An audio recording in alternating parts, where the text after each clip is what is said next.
Hello বন্ধুরা, কাকিমার কিচেনে চলে এসেছি। দেখো আজকে আমি বানাবো এখানে নিরামিষি কুমড়ো আলুর তরকারি। তার জন্য এখানে কুমড়ো আলু কেটে ধুয়ে নিয়েছি, আর এখানে নিয়ে নিয়েছি আমি ছোলা দিয়ে বানাবো। তার জন্য দেখবে এভাবে বানিয়ে খেতে খুবই ভালো লাগে। তার জন্য কড়াইয়ে তেল দিয়ে দিয়েছি, আর দিয়ে দেবো গোটা জিরে, লঙ্কা, তেজপাতা।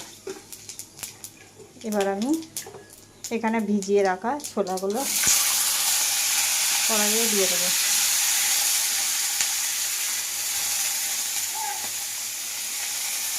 ছোলাগুলো ফুটতে থাকবে, তার জন্য আমি এখানে সবজিগুলো দিয়ে দিলাম, দিয়ে ভালো করে আমি নেড়ে দেবো।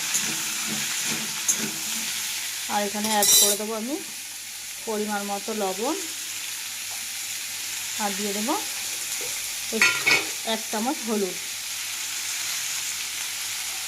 এবার আমি ভালো করে এটা ভেজে নেব। দেখো আমার কুমড়োটা ভালোভাবে ভাজা হয়ে গেছে। এখন আমি এখানে কিছুটা জল অ্যাড করে দেবো, দিয়ে আমি একটা জায়গায় ঢাকা দিয়ে দেবো। কিছুক্ষণ হওয়ার জন্যে তরকারিটা আমি ছেড়ে দেবো। দেখো বন্ধুরা, আমার ছোলা দিয়ে কুমড়ো আলুর তরকারি রেডি।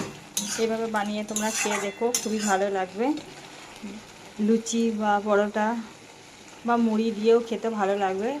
আর যদি ভালো লেগে থাকে চ্যানেলটা সাবস্ক্রাইব করে দিও, আর লাইক কমেন্ট শেয়ার করতে ভুলো না। ঠিক আছে, চলো বন্ধুরা, টাটা।